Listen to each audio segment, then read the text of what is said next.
Saudara yang kekasih di dalam Tuhan Yesus Kristus, perjalanan rohani kita menghadapi begitu banyak fakta di mana kita tidak memiliki cara lain, bahkan kita tidak memiliki jalan lain selain hanya bisa datang kepada Kristus. Saya berulang kali mengingatkan bahwa dunia dengan segala perkembangan teknologi, dengan semua pencapaian yang maksimal, para ahli pun mereka pada akhirnya sepakat bahwa dunia sedang ada di masa yang gelap. Ada ancaman krisis global, ada persoalan-persoalan sosial lainnya yang berdampak pada konflik-konflik yang jika kita tidak benar-benar mempersiapkan diri, maka kita bisa kehilangan segalanya. Saya bersyukur banget, saya percaya minggu yang lalu lewat berita firman Tuhan, kita juga sudah diingatkan untuk stand firm di hadapan Tuhan. Di camp juga kita diingatkan tentang hal itu. Saudaraku yang kekasih dalam Tuhan, ada lagu lama katakan dunia ini bukan Firdaus. Artinya di dalam dunia tidak ada ketenangan. Saudara, ada fakta keras, sulit perjalanan hidup di dalam dunia ini. Tapi mari kita pegang firman Tuhan. Saudara, hari ini adalah minggu yang kedua. Biasanya kita mengadakan perjamuan Tuhan minggu yang pertama. Cuma karena minggu yang lalu saya tidak ada di tempat, jadi saya katakan biar kita geser ke minggu yang kedua. Jadi nanti kita akan ada perjamuan Tuhan. Sehingga hari ini saya doa sama Tuhan. Tuhan, apa yang menjadi kehendak Tuhan? Apa yang menjadi kebutuhan umat-umat-Mu? Sehingga saudara, saya sampai pada perenungan pribadi, pergumulan, Tuhan memberi topik ini, Via Dolorosa. Via Dolorosa. Saudara tahu Via Dolorosa itu bukan salah satu nama jalan di suburb saudara, ya. Via Dolorosa, kita mengenal itu jalan sengsara, ya, jalan sengsara. Saudara yang kekasih di dalam Tuhan, Via Dolorosa bagi mereka yang pernah datang ke Israel, pernah mungkin menapakkan kakinya di jalan Via Dolorosa hari ini. Ya.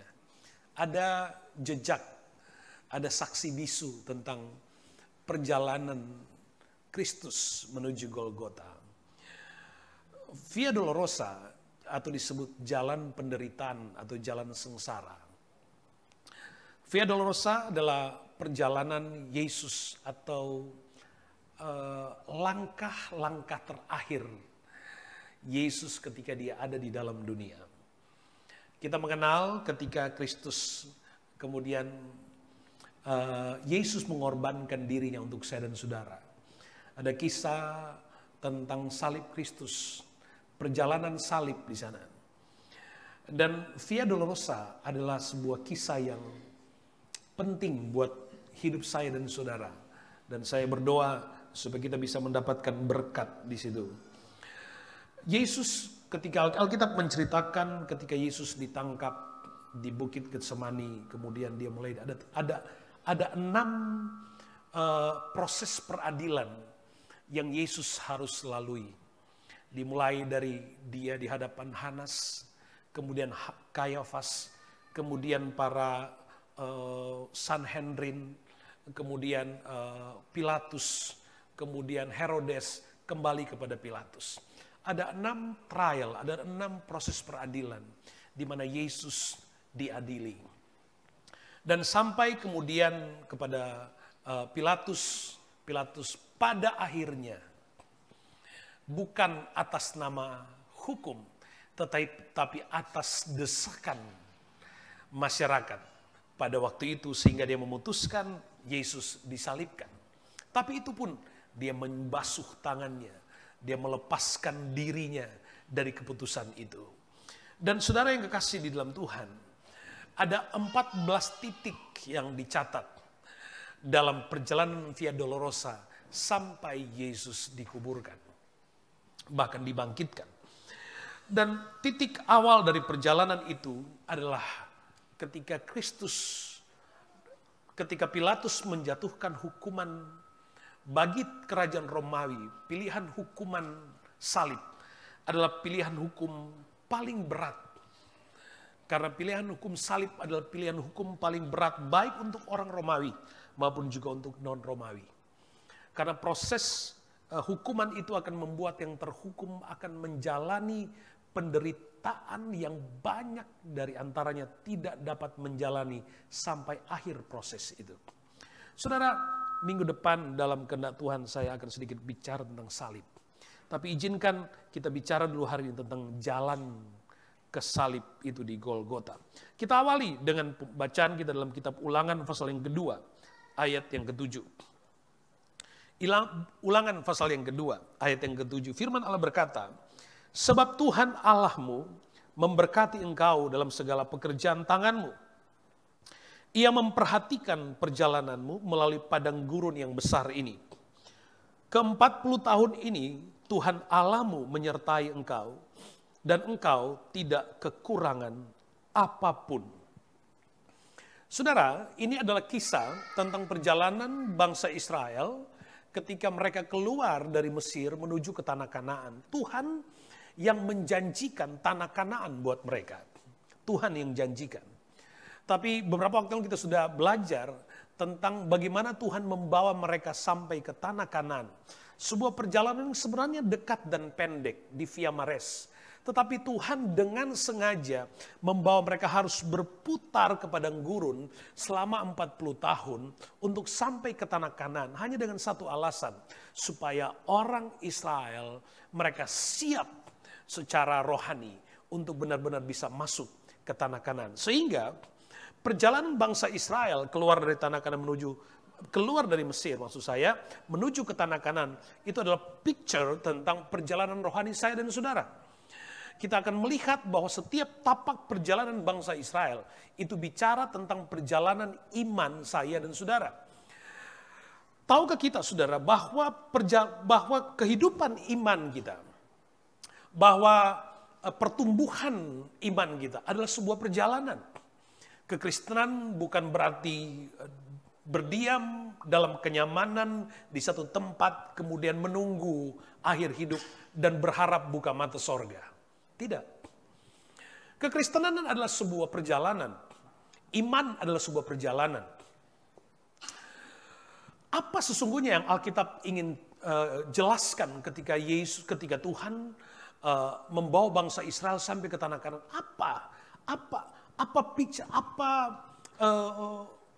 Apa yang Tuhan mau ceritakan? Apa yang kita bisa dapat dari situ?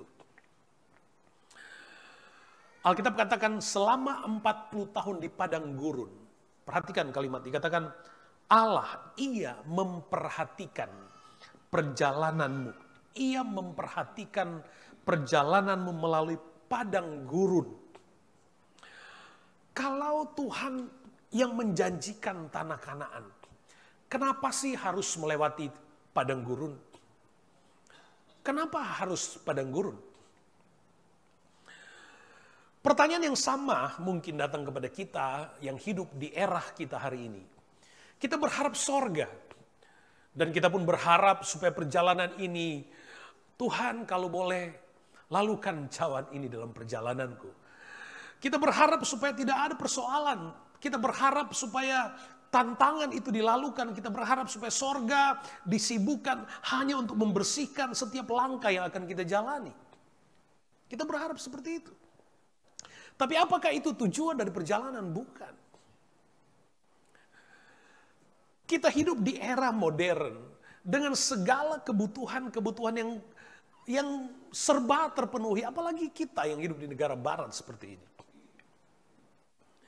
Tapi di era ini pun saya harus berani mengatakan bahwa kita memiliki tantangan yang sama ketika bangsa Israel berjalan di padang gurun. Mereka menghadapi persoalan pada konteks hidup mereka hari itu. Dan kita pun berjalan sedang menghadapi persoalan pada konteks hidup kita pada hari ini. Dan mau tidak mau, kita harus berjalan menghadapinya. Tapi saya berkata kepada saudara, jika kepada bangsa Israel Tuhan berkata, ia memperhatikan perjalananmu. Maka saya mau berkata kepada saudara, bahwa perjalanan iman, pertumbuhan iman menuju kepada sorga yang kekal itu, Alkitab menekankan kepada kita bahwa ia, Tuhan, memperhatikan. Ia, Tuhan, memperhatikan perjalanan kita. Sehingga tidak ada yang lepas dari perhatian Tuhan. Apapun pengalaman kita. Kita mungkin ada saat-saat kita berkata, untung saja. Untung saya nggak jalan itu. Untung saya tidak memutuskan itu. Tapi saya berkata kepada saudara, semua itu adalah tidak lepas dari perhatian Tuhan. Sebelum Yesus naik ke sorga, di dalam Injil Matius pasal yang ke-28, ayat yang ke-20 bagian B, Yesus berkata, ketahuilah aku menyertai kamu senantiasa sampai kepada akhir zaman. Ada peneguhan kembali. Aku menyertai engkau sampai kepada akhir zaman. Jadi tidak saja tentang perhatian Tuhan kepada bangsa Israel sekian ribu tahun yang lalu. Tidak saja tentang itu. Tapi tentang adanya kepastian bahwa Tuhan ada di setiap langkah hidup kita sampai di akhir tujuan hidup kita. Nah, saudara yang kekasih di dalam Tuhan, Tuhan mempersiapkan jalan buat kita. Ada jalan Tuhan buat kita. Dan itu yang dikehendaki oleh Tuhan. Firman Allah.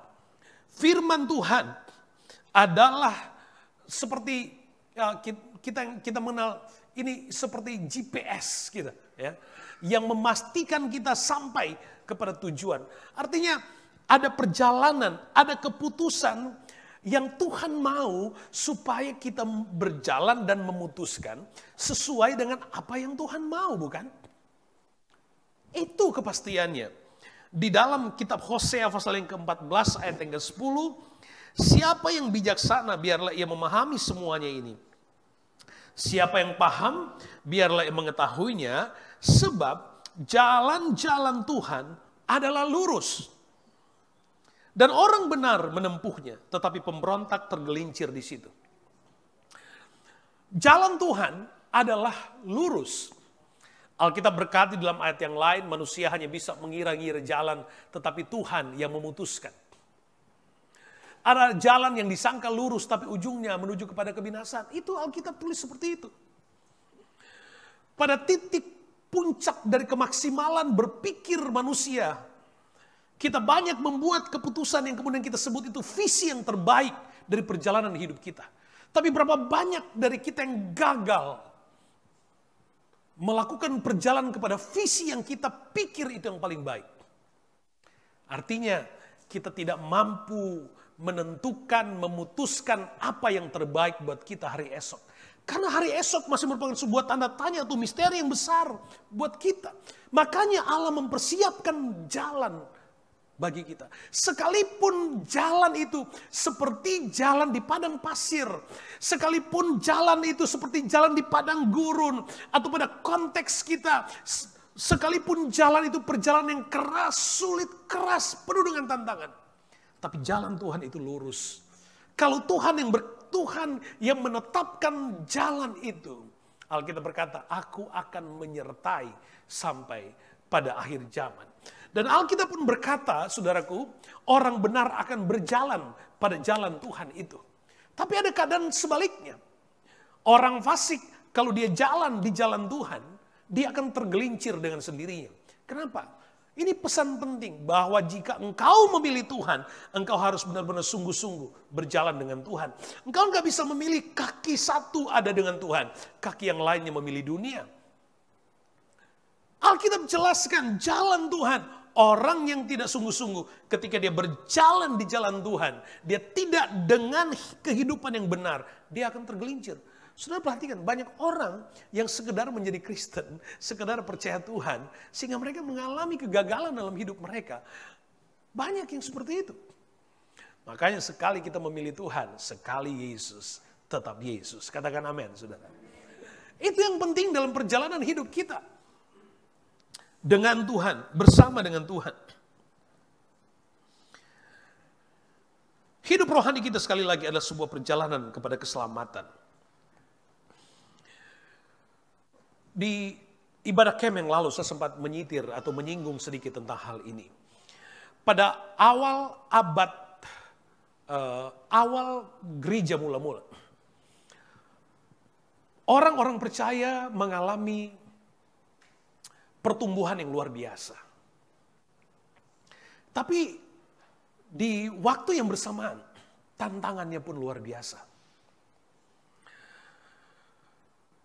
Banyak di antara mereka yang harus dianiaya, dipenjara, bahkan mati mengenaskan, menghadapi hukuman atas nama iman. Dan mereka berbahagia karena pengalaman itu. Dan kekristenan tetap bertumbuh sampai hari ini, saudara. Sampai hari ini. Kekristenan tidak akan pernah bisa dapat dimatikan. Nggak bisa. Karena iman yang ada di dalam diri kita adalah sesuatu yang hidup. Sesuatu yang hidup. Kita beriman kepada Allah yang hidup. Jiwa dan tubuh kita mungkin bisa mati. Tetapi roh kita tetap hidup bersama dengan Kristus. Itu yang menjadi kesaksian para syahid. Itu menjadi kesaksian para martir. Itu menjadi kesaksian orang-orang yang melayani Tuhan. Bahkan mereka tidak menghiraukan nyawa mereka. Hanya ingin berjalan di dalam jalan Tuhan. Wow. Mereka berani memutuskan berjalan, menyerahkan sepenuhnya kehendak mereka. Menyerahkan sepenuhnya keputusan mereka untuk bisa jalan di jalan Tuhan. Mereka sadar bahwa tidak mudah jalan di jalan Tuhan. Nggak mudah. Tapi mereka tetap menjalani itu. Dan itu menjadi warisan buat kita, teladan buat kita. Saudaraku yang kekasih di dalam Tuhan Yesus Kristus. Semua orang menghadapi masalah. Cuma judulnya saja yang berbeda-beda. Benar apa betul saudara? Judulnya aja yang berbeda. Semua orang bermasalah. Punya masalah maksud saya.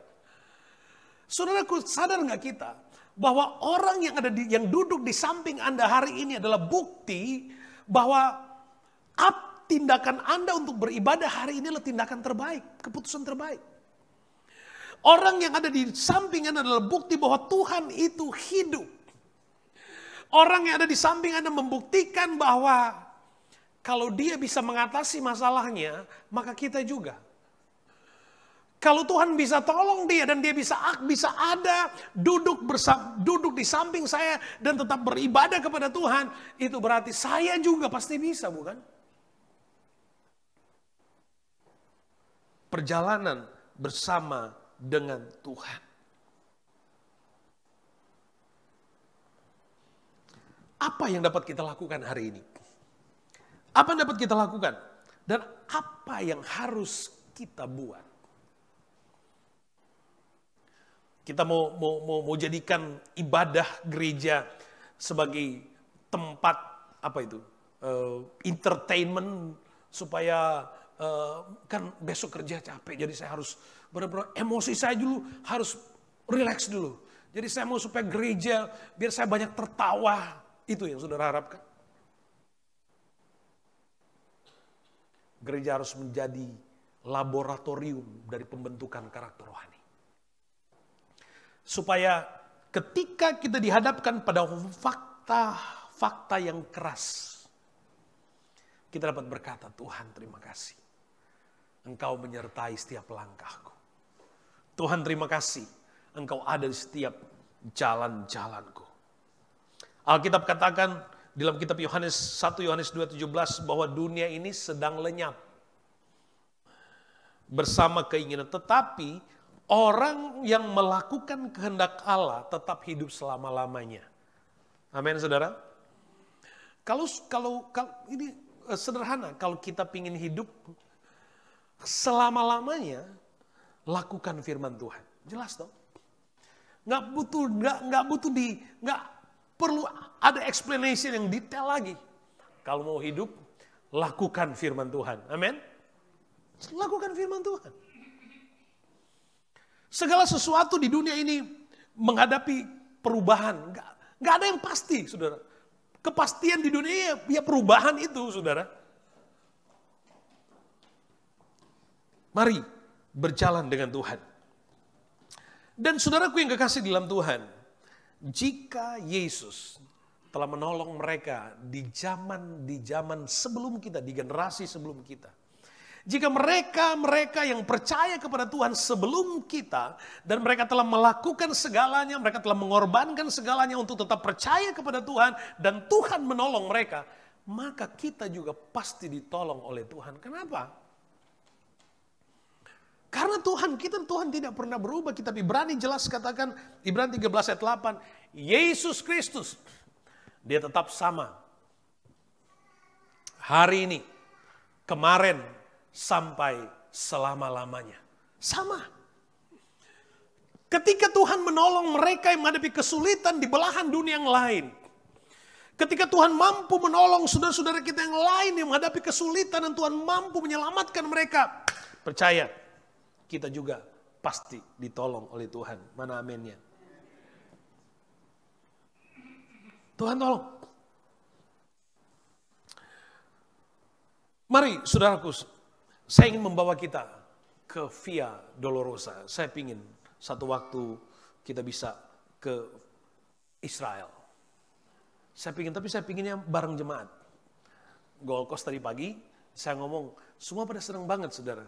Ya, bagus banget kan kalau Gold Coast, Brisbane, kita ke Israel bareng-bareng misalnya. Nggak apa-apa, pakai satu pesawat kan boleh juga tuh, saudara. Siapa tahu Tuhan kehendaki. Kita doain aja gitu ya. Amin. Halo, ada yang pingin tinggal lama-lama di Brisbane, nggak mau ke Israel, nggak apa-apa. Ya kita doain aja buat mereka yang mau. Oke. Ya, Yohanes pasal yang ke-19. Yohanes pasal 19. Kita ke Via Dolorosa. Perhatikan baik, Allah memperhatikan perjalanan kita, langkah kita disertai oleh Tuhan. Yohanes pasal 19 ayat 17. Sambil memikul salibnya, ia pergi keluar ke tempat yang bernama tempat tengkorak, dalam bahasa Ibrani Golgota. Atau di dalam bahasa Latin Calvary. Alkitab berkata sambil memikul salibnya. Kalau saya tidak salah ada kurang lebih sekitar 6, di titik awal Yesus harus pikul salib. Kira-kira, koreksi kalau saya salah, kurang lebih 600 meter dia harus pikul salib itu. Jadi ada perjalanan sampai ke bukit Golgota. Dan Alkitab katakan begini, di pasal yang ke-19 ayat pertama, lalu Pilatus mengambil Yesus dan menyuruh orang menyesah dia. Pilatus mengambil Yesus dan menyuruh orang menyesah dia. Menyuruh orang untuk Yesus menjalani hukuman cambuk sebelum disalib. Dan bentuk hukuman yang Yesus alami adalah salah satu bentuk hukuman yang terberat. Di mana seorang yang terpidana di dalam istilah hukumnya, kemudian dia harus menjalani hukuman cambuk. Digambarkan bahwa hukuman jenis cambuk itu adalah semacam tongkat dengan ujung 2 tali dari kulit, dibuat dari kulit, dan ujung dari masing-masing tali itu ada sesuatu benda yang keras, tajam, baik itu mungkin bisa dari besi atau dari tulang binatang. Dan ada 2 orang yang kemudian terhukum itu, dia akan seperti jongkok, ya, berlutut. Kemudian 2 orang akan bergantian. Kalau saudara nonton film Passion of Christ, saudara akan ngerti kisahnya. Dan ada 40 kali, kurang lebih, Yesus mengalami hukuman cambuk itu. Dan saudaraku yang kekasih, itu tidak hanya membentuk gambar di pundak Yesus, tidak. Tapi setiap cambukan itu merusak tubuh Kristus. Menyayat sampai ke bagian dalam, bahkan sebagian dari cambukan itu sampai mengenai tulang dari Yesus. Sehingga ada satu titik Yesus nggak kuat pikul salib. Dia jatuh. Dia jatuh. Ada 3 kali dalam perjalanan di Via Dolorosa itu Yesus jatuh bangkit kembali. Jatuh bangkit kembali. Jatuh bangkit kembali. Sehingga ada satu titik di mana Simon dari Kirene harus diminta oleh tentara Romawi untuk pikul bawa itu salib. Dan saudara yang kekasih di dalam Tuhan, Yesus menjalani jalan Via Dolorosa itu dengan pandangan dan kesadaran yang clear. Bukan seperti para hukuman yang nanti apalagi nih, apalagi no. Tapi Yesus melihat dalam kemahatauannya bahwa bentuk atau skenario perjalanannya sampai di titik dia harus membuskan nafas terakhir. Dia bisa melihat itu secara clear dalam sadarnya. Sadarnya. Menghadapi hukuman cambuk. Tubuh ini hancur karena cambuk. Belum lagi mahkota duri yang dengan sengaja taruh di atas kepala baru dipukul, ditonjok dan kitab Yesaya menggambarkan wajahnya nggak berbentuk. Sekali lagi, dia tahu bahwa dia akan mengalami semua itu. Dan dia memulainya itu di Via Dolorosa. Dia mulai menapakkan kakinya di jalan itu. Menapakkan kakinya di jalan itu. Dia melangkah di jalan itu. Melakukan perjalanan itu. Tapi apakah dia pantas menjalani bentuk hukuman itu? Kita yang hanya melihat atau membaca, mengikuti kisahnya hari ini. Kita mungkin punya pandangan yang berbeda. Tapi jangankan kita pada saat itu pun, hampir semua orang berkata bahwa dia tidak, bahkan penjahat saja di sampingnya berkata, dia tidak pantas menjalani jalan ini. Kenapa? Bukan karena hukuman atas kesalahannya, dia harus menjalani jalan Via Dolorosa itu, bukan. Tapi jelas Alkitab mengatakan dia yang menyerahkan dirinya. Dia yang memberikan nyawanya. Kita lihat nubuatan Yesaya. Mulai Yesaya pasal 53 ayat yang kedua. Sebagai taruk ia tumbuh di hadapan Tuhan dan sebagai tunas dari tanah kering. Ia tidak tampan, semaraknya pun tidak ada sehingga kita memandang dia dan rupa pun tidak sehingga kita menginginkannya. Perhatikan, ia dihina dan dihindari orang. Seorang yang penuh kesengsaraan dan yang biasa menderita kesakitan, ia sangat dihina. Sehingga orang menutup mukanya terhadap dia dan bagi kita pun dia tidak masuk hitungan. Tetapi perhatikan, tetapi sesungguhnya penyakit kitalah yang ditanggungnya. Dan kesengsaraan kita yang dipikulnya. Padahal kita mengira dia kena tulah, dipukul dan ditindas. Ayat 5. Tapi ia tertikam oleh karena pemberontakan kita, diremukkan oleh karena kejahatan kita.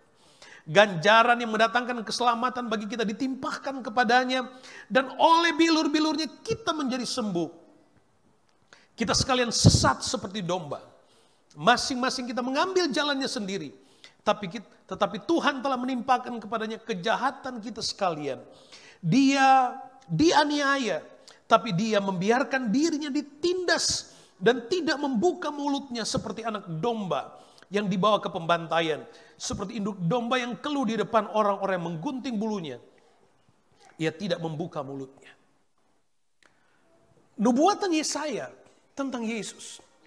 Sesungguhnya, Alkitab katakan, sesungguhnya penyakit kita lah yang ditanggungnya. Kesengsaraan kita yang dipikulnya. Kita mengira, orang mengira dia kena tulah. Dipukul dan ditindas salah. Ia tertikam oleh karena pemberontakan kita. Saudara sadar nggak? Bahwa jalan Via Dolorosa itu adalah jalan saya dan saudara. Itu bukan jalan untuknya. Itu bukan jalan untuk Yesus. Tapi itu menjadi jalan Tuhan buat kita jalan di Via Dolorosa itu. Via Dolorosa yang sesungguhnya adalah perjalanan saya dan saudara sejak kita kenal Tuhan. Maka Kristus memberikan dengan sadar. Menyerahkan dirinya. Alkitab katakan dosa, kesalahan kita, penderitaan kita yang dengan sukarela dipikulnya. Kita nggak bisa menjalani jalan Via Dolorosa kita. Nggak bisa. Ia sadar kita tidak mampu menjalani perjalanan yang keras itu. Ia tahu banget bahwa ada banyak tantangan dalam perjalanan itu. Bahkan Yesus sendiri ada titik di mana dia jatuh. Sehingga dia harus bangkit kembali. Ini menggambarkan tentang perjalanan yang tidak sesederhana apa yang kita inginkan. Tapi ada saatnya kita berjalan dan ada banyak keadaan di hidup kita yang coba menghentikan jalan kita kepada keselamatan, yaitu keselamatan kekal. 3 kali Yesus jatuh di jalan Via Dolorosa. Dia bangun kembali hanya untuk mengatakan kepada kita, jangan berhenti, jalan terus. Hanya untuk berkata kepada kita, tantangan boleh datang. Tapi iman kita harus diaktifkan. Supaya kita sampai pada titik salib. Menerima kesempurnaan dari keselamatan. Sebagai orang yang percaya kepada Tuhan. Jelas Alkitab menceritakan kepada kita. Karena kesengsaraan. Karena jalan salah. Masing-masing kita mengambil jalan sendiri. Kita pilih jalan atas keputusan kita. Sehingga dia harus kembalikan kita dengan harga dari nyawanya sendiri. Oleh karena kesengsaraan kita, dia menjalani itu. Dia datang ke dunia mengambil rupa sebagai manusia. Supaya dia dapat mengambil semua beban seluruh dunia ini. Dan dia pikul sendirian. Supaya saya. Supaya jalan saya. Supaya jalan kita. Menjadi jalan.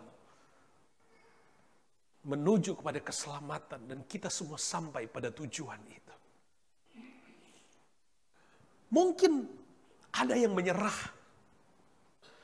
Mungkin ada yang lari karena kerasnya. Tapi saya ingin berkata kepada saudara. Yesus telah terlebih dahulu mengatakan, aku akan menyertai engkau. Dan itu sesungguhnya cukup bagi kita untuk mengaktifkan iman kita dan berani berkata, Tuhan, apapun yang terjadi dalam perjalanan hidup saya, Tuhan yang mengerti. Tuhan memperdulikan. Sehingga kekhawatiran tentang hari esok, rasa takut tentang hari esok tidak bisa menghentikan perjalanan kita untuk meraih keselamatan. Di ujung sana, di Golgota itu. Via Dolorosa jalan sengsara. Via Dolorosa jalan sengsara bukan kita, tapi jalan sengsara itu adalah Yesus. Sebab penderitaan kita diambil dan dipikulnya.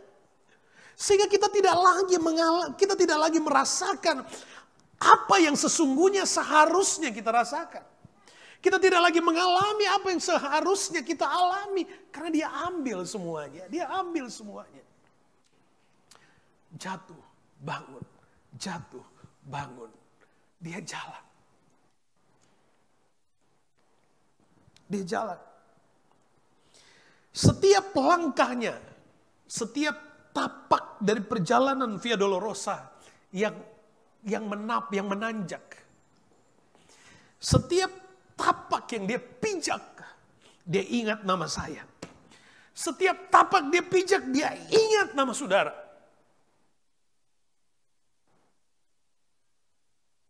Supaya kita benar-benar selamat.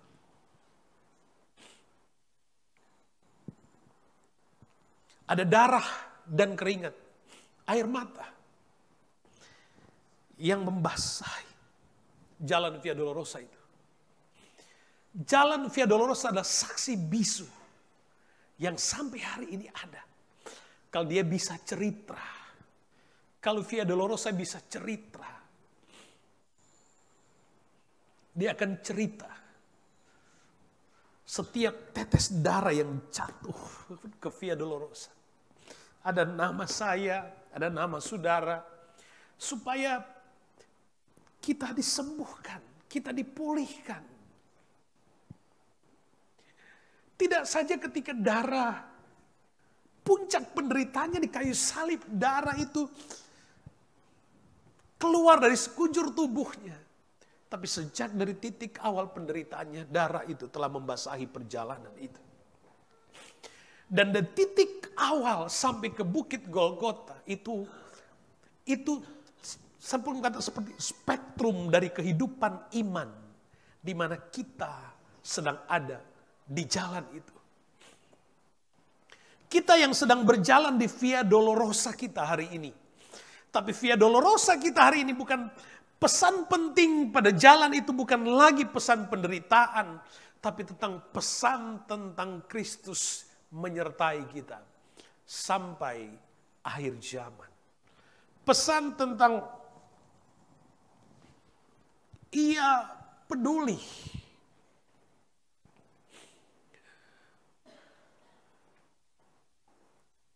Belum lagi setiap hinaan. Belum lagi setiap olokan yang harus dia terima dalam perjalanan. Saudara, semua kita pernah sakit hati. Dengan alasan benar pun kita mungkin bisa sakit hati. Tapi kalau kita lihat Yesus yang menyertai perjalanan kita, gak sebanding, saudara. Dia ambil semua itu hanya untuk memastikan supaya kita tetap survive. Dan itu makna rohaninya. Perjalanan kita di Via Dolorosa itu perjalanan di mana Tuhan ada di dalam perjalanan itu. 1 Petrus 2:24 berkata, Ia sendiri telah memikul dosa kita di dalam tubuhnya di kayu salib. Supaya kita yang telah mati terhadap dosa hidup untuk kebenaran. Oleh bilur-bilurnya kamu telah sembuh.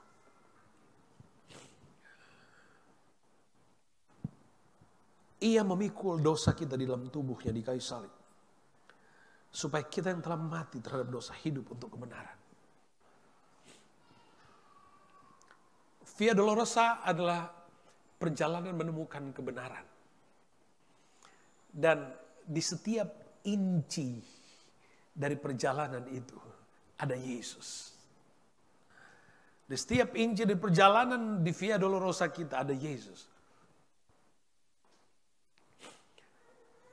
Perjalanan di mana darah Yesus yang membasuh. Bukankah kita selalu doa, Tuhan, tutup bungkus kami dengan kuasa darah-Mu.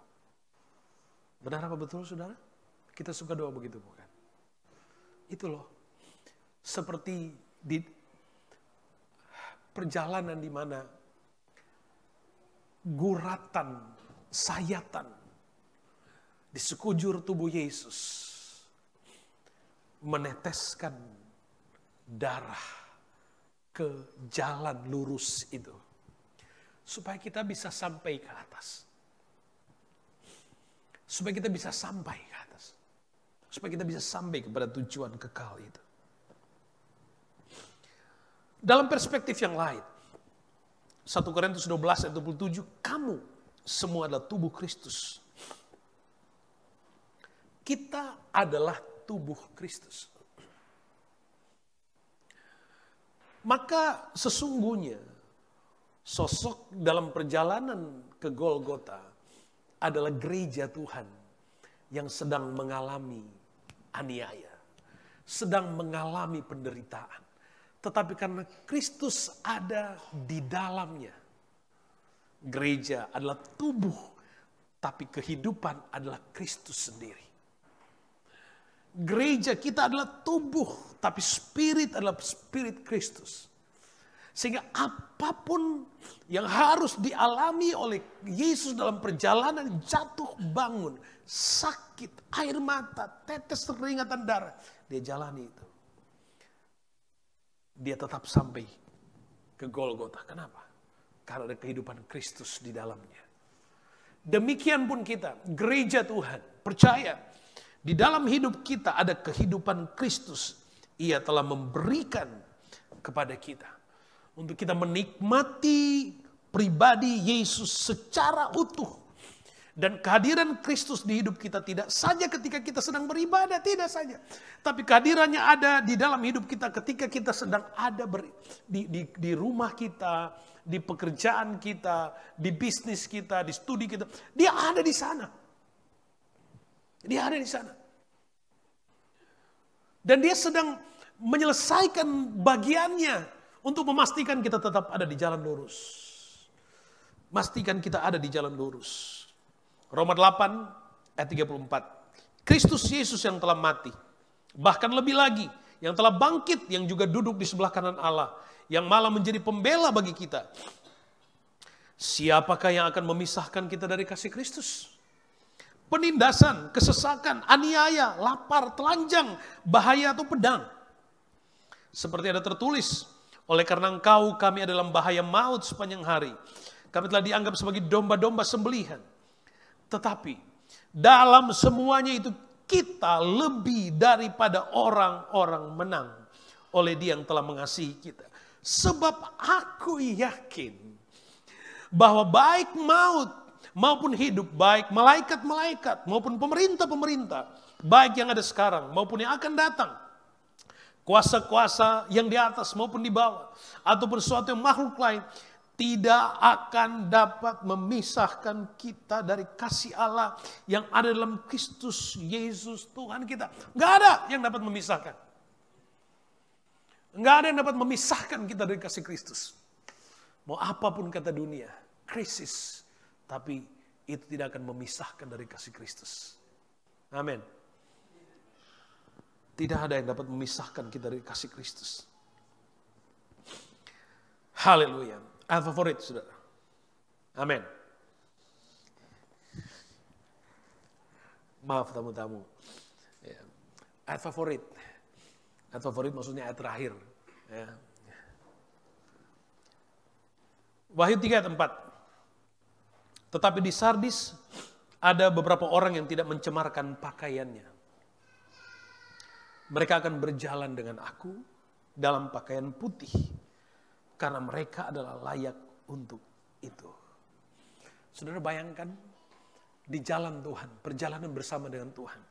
Tuhan katakan seperti di Sardis, ada beberapa orang yang mereka akan berjalan dengan aku dalam pakaian putih. Sudah sempat menyinggung sedikit hari Kamis yang lalu. Orang yang berjalan dengan aku dalam pakaian putih.